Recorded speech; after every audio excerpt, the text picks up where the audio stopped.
PR Cirebon. Pegawai negeri sipil (PNS) menjadi golongan yang menjadi paling terdampak atas keputusan Presiden Joko Widodo baru-baru ini, yakni resmi membubarkan 18 lembaga negara. Lebih lanjut, hal ini disampaikan pelaksana tugas PIT Kepala Biro Hubungan Masyarakat Badan Kepegawaian Negara (BKN) Paryono. Tepatnya, Paryono mengungkapkan bahwa jika akan ada sejumlah pegawai negeri sipil (PNS) yang tidak dapat disalurkan saat terjadi perampingan organisasi, seiring dengan usia yang sudah mencapai 50 tahun dan dengan masa kerja 10 tahun, maka ia akan diberhentikan dengan hormat. Namun dalam pelaksanaannya nanti, PNS tersebut akan mendapatkan hak kepegawaian sesuai ketentuan peraturan perundang-undangan.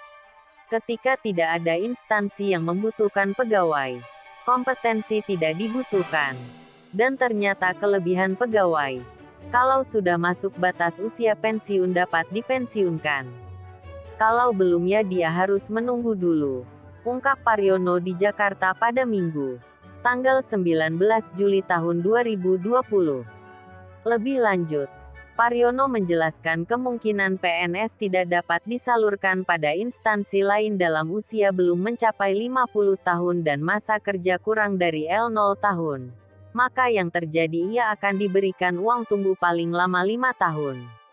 Artinya, bila dalam masa tunggu 5 tahun PNS tidak dapat disalurkan juga, maka ia akan diberhentikan dengan hormat diikuti pemberian hak kepegawaian.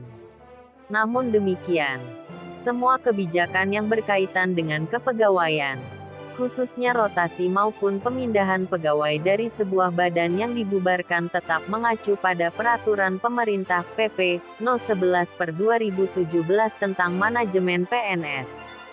Di sisi lain, belum lama ini Presiden Joko Widodo resmi membubarkan 18 lembaga negara setelah menandatangani Perpres Nomor 82 Tahun 2020 tentang Komite Penanganan Coronavirus Disease COVID-19 dan Pemulihan Ekonomi Nasional.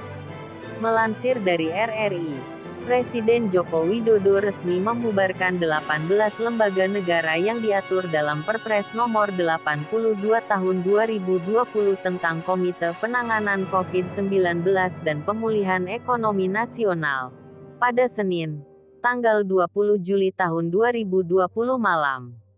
Adapun daftar 18 lembaga negara yang dibubarkan, sesuai pasal 19 ayat 1, butir A, sampai R, Perpres Nomor 82 Tahun 2020, terlihat sebagai berikut.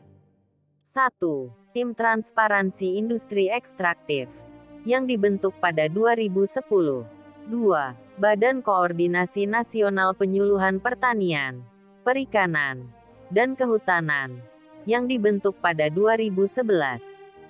3. Komite Percepatan dan Perluasan Pembangunan Ekonomi Indonesia tahun 2011 sampai tahun 2025, yang dibentuk pada 2011. 4. Badan Pengembangan Kawasan Strategis dan Infrastruktur Selat Sunda, yang dibentuk pada 2011. 5. Tim Koordinasi Nasional Pengelolaan Ekosistem Mangrove, yang dibentuk pada 2012. 6. Badan Peningkatan Penyelenggaraan Sistem Penyediaan Air Minum, yang dibentuk pada 2016. 7. Komite Pengarah Peta Jalan Sistem Perdagangan Nasional Berbasis Elektronik Roadmap E-Commerce tahun 2017 sampai tahun 2019, yang dibentuk pada 2017. 8. Satuan Tugas Percepatan Pelaksanaan Berusaha, yang dibentuk pada 2017. 9. Tim Koordinasi Pemantauan dan Evaluasi atas pemberian jaminan dan subsidi bunga kepada PDAM dalam rangka percepatan penyediaan air minum, yang dibentuk pada 2019. 10. Tim Pinjaman Komersial Luar Negeri, yang dibentuk pada 1991. 11. Tim Nasional untuk Perundingan Perdagangan Multilateral dalam kerangka World Trade Organization, yang dibentuk pada 1999. 12. Tim Restrukturisasi dan Rehabilitasi PT Persero, perusahaan listrik negara, yang dibentuk pada 1999, diperbaharui 2013. Komite Kebijakan Sektor Keuangan, yang dibentuk pada 1999, diperbaharui 2003. 14. Komite Antar Departemen Bidang Kehutanan, yang dibentuk pada 2015. Tim Koordinasi Peningkatan Kelancaran Arus Barang Ekspor dan Impor, yang dibentuk pada 2002. 16. Tim Nasional Peningkatan Ekspor dan Peningkatan Investasi, yang dibentuk pada 2006, diperbaharui pada 2010. 17. Tim Koordinasi Percepatan Pembangunan Rumah Susun di Kawasan Perkotaan, yang dibentuk pada 2006.